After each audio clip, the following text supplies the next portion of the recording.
Ngizothanda ukuthi nginibingelele ngiphinde futhi nginamukele khona la kuZimi Live.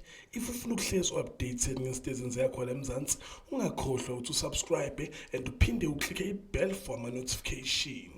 Kule video yethu namhlanje ngikuphathela indaba engayo TNS Music waduma kakhulu ngehit yakhe uMona and waphinde futhi waduma kakhulu ngescandal sakhe esithinta uPrince KB.